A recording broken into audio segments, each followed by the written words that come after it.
물론 예수는 말씀하십니다. 내 오라비가 다시 살리라는 말은 지금 오라비를 살릴 것입니다. 여러분, 사랑하는 사람들이 병들 수도 있습니다. 주님을 사랑하는 사람들, 나사로와 마르다의 가족이 어려움을 당할 수 있고, 그리스도를 믿는 사람들이 환난을 당하고 우환을 당할 수 있습니다.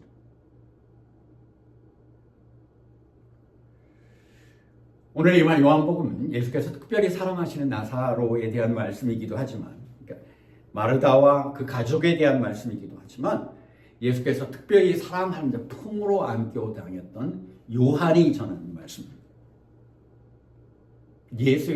사람들은 그런 성경은 전하죠. 예수가 사랑하는 자, 요한이 전하는 말씀.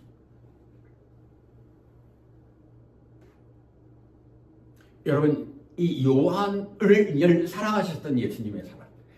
어린 요한을 정말 그 10대부터 그 길거리에서 예수를 쫓아다녔던, 그리고 평생을 하나님을 위해서 예수의 복음을 위해 고난당했던 요한을 바라보는 예수의 마음 애틋했겠죠. 동시에 자신들을 위해서 헌신하는 마르다,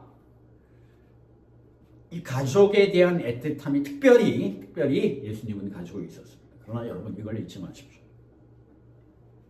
그만큼 마르다 가족을 사랑하시는 것만큼 나사로를 다시 살리려고 오신 것만큼 사랑하는 어린 제자 요한을 가슴에 품고 사랑했던 예수님의 그 사랑이 여러분과 저에게도 동일하다는 사실을 여러분 잊어서는 안 됩니다. 예수께서 우리를 사랑하시지 않으셨으면 십자가에 죽으실 수 없었습니다.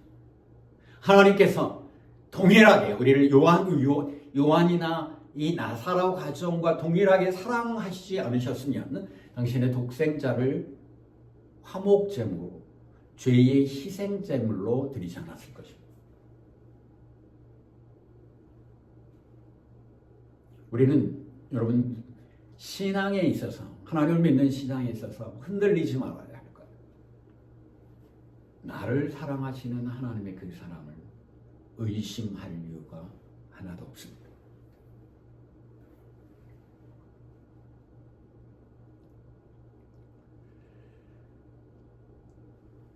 예수께서 내 오라비가 다시 살아나리라 하면서 25절과 26절에 상심에 있는 그러나 믿음을 포기하지 않는 마르다를 세워놓고 예수께서는 이렇게 말씀하십니다. 예수께서 가라사대 나는 부활이요 생명이니 나를 믿는 자는 죽어도 살겠고 무릇 살아서 나를 믿는 자는 영원히 죽지 아니하리니 이것을 네가 믿느냐.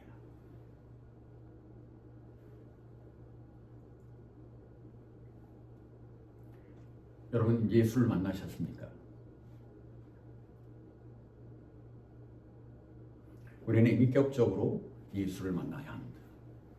인격적으로 예수를 만나야 한다는 것이 무엇이냐면 실제로 예수님을 얼굴과 얼굴을 만나기도 하지만 마음과 우리의 영혼으로 예수를 함께 만나야 합니다. 이것을 인격적으로 만나는 것이라고 합니다. 아니, 예수님을 보지도 않고 우리가 어떻게 인격적으로 예수님을 만납니까? 라고 질문하실 수 있습니다. 이렇게 설명드립니다. 우리가 수많은 사람들을 길거리에서 만납니다. 길거리에서 만나는 사람들은 둘째치고 마트에서 물건을 살고 계산할 때 아주 친절하게 계산원들이 대부분 합니다. 어떤 때는 불친절할 때도 있지만 대부분 친절하게 계산을 해줍니다. 식당에서 식사를 하면 그 식당에서 수중 두는 사람들이 때때로는 짜증을 내기도 하지만 대부분의 경우는 친절하게 그 손님들을 써와 만난 거예요. 사람을 만나는 거죠. 그러나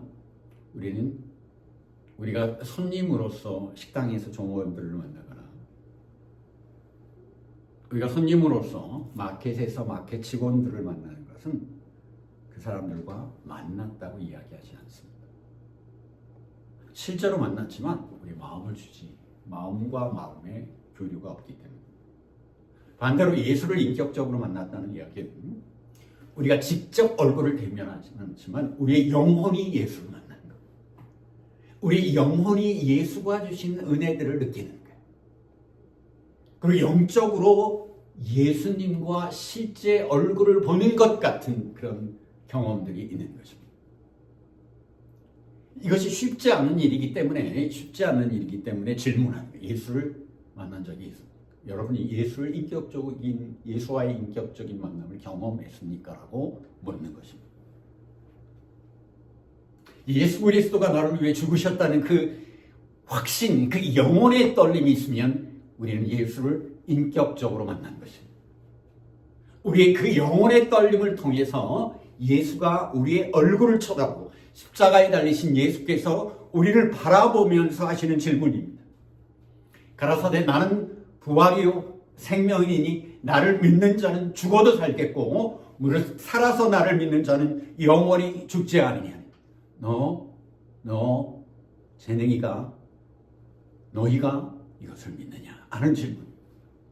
지금 나사로를 살리는 것이 중요한 것이 아니라 나사로에게 늦게 온 것이 섭섭해 한 것이 아니라 우리가 모든 세상들의 사건과 성경들의 말씀을 통하여 내가 예수 그리스도의 부활과 죽음을 믿는 것입니다.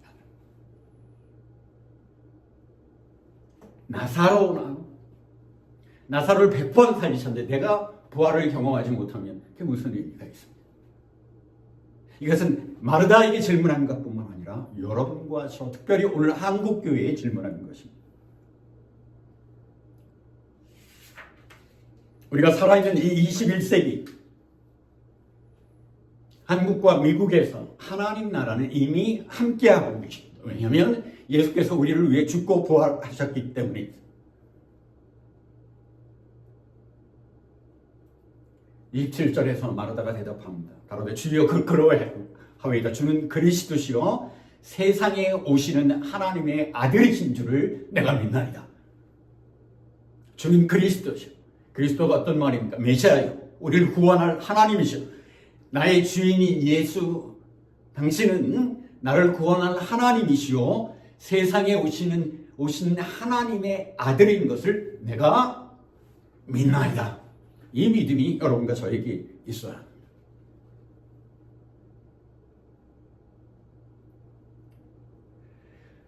우리는 교리적인 믿음에 빠져 있습니다. 그리고 습관적인 믿음에 빠져 있습니다.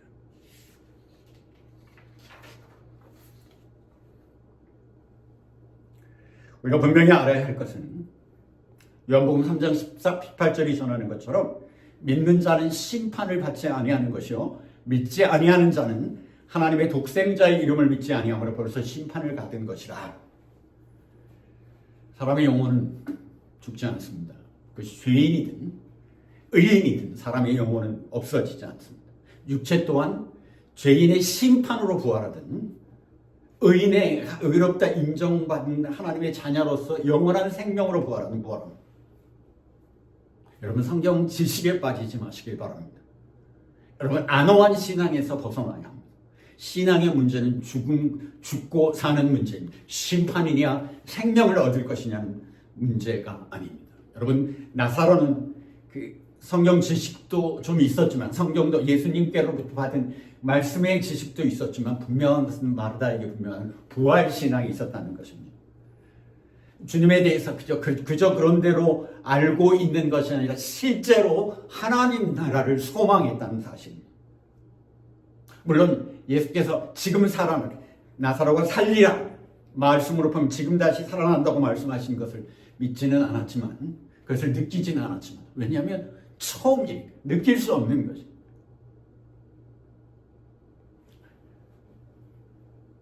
예수도 그 마르다에 대한 사랑을 변함없는 사랑을 보여주셨죠. 마르다도 예수님을 향한 사랑, 예수님을 향한 믿음이 흔들리지 않는 것을 우리는 이 말씀을 통해서 보게 됩니다. 물론 부족한 점이 있습니다. 완전한 것이라는 것입니다.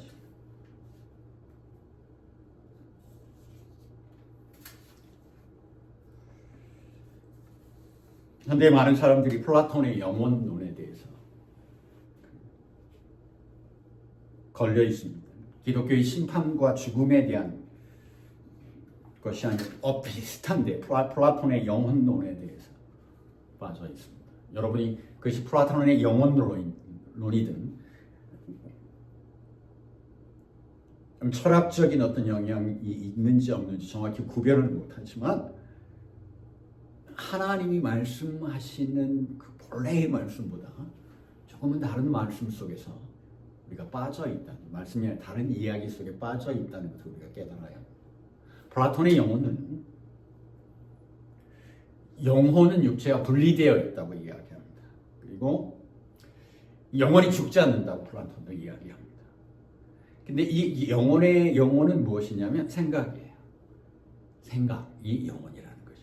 이성, 용기를 내는 것, 그 욕망, 마음의 어떤 마음들이 영혼이라고 합니다. 이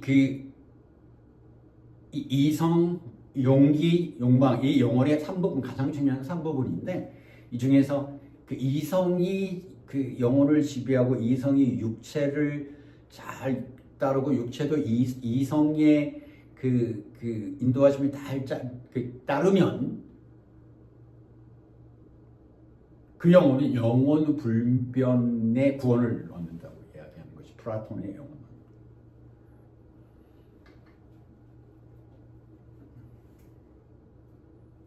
그냥 좋은 게 기독교의 구원론이 아니라는 사실을 우리가 깨달아야 합니다. 우리가 얻은 부활이 얼마나 두려움에서 얼마나 무서운 일에서 우리를 건져내는 놀라운 사건인지 알아요.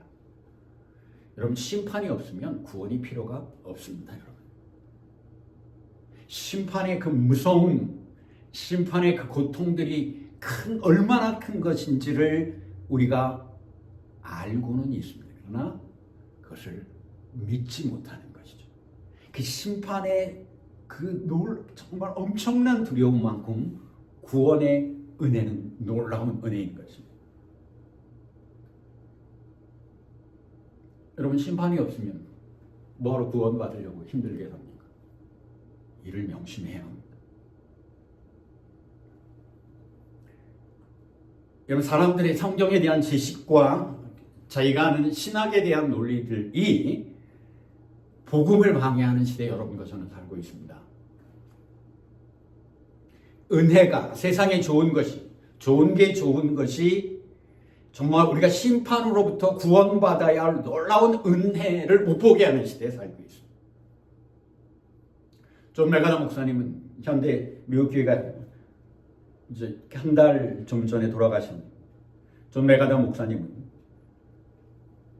현대 교회가 이런 것이 성경이라고 이야기합니다. 그래서 미국뿐만 아니라 우리 한국 교회도 마찬가지입니다. 성경을 잃으면 교회는 하찮은 곳으로 존재하게 됩니다. 길에 버려지는 돌 같은 존재가 됩니다.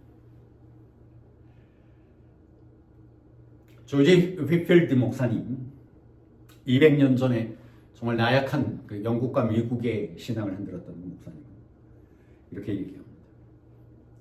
선행으로 하나님 나라에 갈 수도 있다. 잘 들으십시오. 그러나 인간은 기본적으로 죄를 지은 사람이기 때문에 선행을 완전하게 구하는 것은 불가능하다.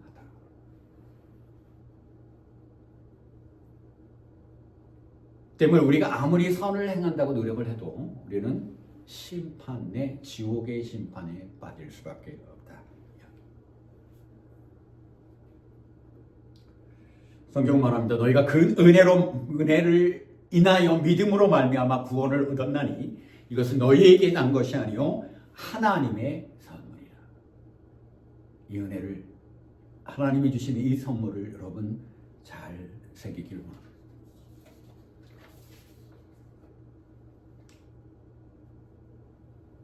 이것을 내가 믿느냐? 그것이 우리가 이제 대답해야 할 소리입니다. 마르다에게만 물으시는 것이 아니라 이것을 내가 믿느냐?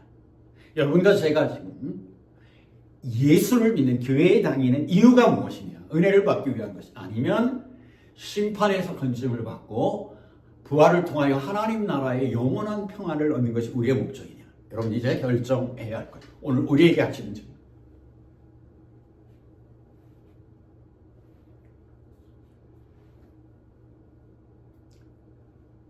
거듭 말씀드립니다. 성경에 나오는 인물들의 신앙, 또 여러분과 함께 하시는 믿음의 동역자들의 신앙을 폄하하지 마십시오. 그들의 신앙을 존중하십시오. 그들이 완전한 신앙을 가지고 있지 않더라도 정말 그 완전하지 못한 우리의 능력을 가지고 고난 가운데 믿음을 지키는 그들의 믿음을 보시고 그 믿음을 존중하시고 그 믿음을 따라하시고 그러므로 말미암아 하나님의 은혜를 함께 얻는 여러분과 저 되기를 소원합니다. 여러분에게 하나님 내가 이것을 믿느냐고 하나님이 내가 나를 사랑하느냐고 물으시는 이 고백에 응답하시는 여러분이 되시기를 원합니다. 이 신앙 고백, 이 믿음의 고백은 한 번으로 끝나는 것이 아닙니다. 세례 받을 때 고백했으면 됐지 뭘 더 하느냐. 여러분 아내에게, 여러분 남편에게 결혼했을 때 고백했으면 됐지 뭘 또 해야 하느냐. 이래가지고 여러분 은혜로운 정말 풍성한 결혼 생활을 하실 수 있습니까? 없습니다. 매 순간순간마다 아내에게도 남편에게도 사랑의 고백을 해야 맛있는 것, 편안한 가정이, 은혜로운 가정이 유지됩니다. 하나님과의 관계는 마찬가지입니다. 우리가 믿음의 매 순간순간마다 우리가 고난을 당하는, 어려움을 당해서 포기하는 매 순간순간마다 마르다가 어려움 속에서 예수 그리스도를 향한 믿음의 고백을 하고 신앙을 고백한 것처럼 매 순간 매년 우리는 하나님께 우리의 사랑을 고백하고 우리의 믿음의 고백을 해야 합니다. 그래야 하나님이 은혜가 우리 안에 넘치고 우리가 소망을 가지고 하나님 나라를 위해 달려갈 수 있게 되는 것입니다. 이 신앙 고백을 통해서, 이 믿음의 고백을 통해서 풍성한 하나님의 은혜를 경험하는 여러분이 되시기를 바랍니다. 이건 실제적인 것입니다. 말이 아니라 하나님을 향한 사랑의 고백, 하나님을 향한 믿음의 고백은 기적을 이룹니다. 나사로를 살리는 것이 중요한 것이 아닙니다. 내가 살아날 것입니다. 내가 구원받을 것입니다. 내가 부활할 것입니다. 이것을 하나님을 향한 뜨거운 관계를 내 것으로 만들어야 합니다. 나사로가 부활했는데 그것이 나와 상관없는 일이라면 여러분과 저는 불행한 신앙을 가지고 있는 것입니다. 사람을 살리고 부활하게 하시는 하나님의 능력이 여러분과 저의 삶을 이끌도록 만듭니다. 이 이상의 소망이 우리에게 없습니다. 다시 한번 말씀드립니다. 성경에 나오는 사람들의 신앙을 폄하하지 말라고 말하십니다. 가족의 죽음, 가정의 기둥인, 기적의 유일한 아들의 죽음에도 믿음을 잃지 않는 마르다의 믿음과 그 고백을 본받기를 원합니다. 그리하여 마르다가 입은 은혜를 여러분과 저도 그 이상으로 풍성하게 누리기를 소원합니다. 한국교회와 한국교인 무엇을 믿는지 불분명하죠. 아내와 남편에게, 자식에게 사랑하는지 않는지 그저 같이 밥만 먹고 잠만 자는 그런 가족처럼 살고 신앙생활을 하고 있는 것이 현실입니다. 우리가 하나님의 은혜를 정말 뜨겁게 입었을 때 뜨겁게 하나님에 대한 사랑을 고백하고 뜨겁게 하나님을 믿습니다 하고 믿었다. 그 고백이 되살아나야 합니다. 그때 하나님께서 임재하십니다. 그때 예수께서 우리를 찾아오십니다. 그 은혜를 회복하는 여러분이 되시기를 원합니다. 그 은혜를 회복하는 한국교회가 되기를 소원합니다. 그것이 믿음의 고백들을 다시 하는 것입니다. 믿음의 고백들을 바로 세우고 우리의 기도를 통하여, 우리의 찬양을 통하여, 우리의 삶을 통하여 하나님께 드릴 때 그 은혜들을 우리가 다시 경험하게 됩니다.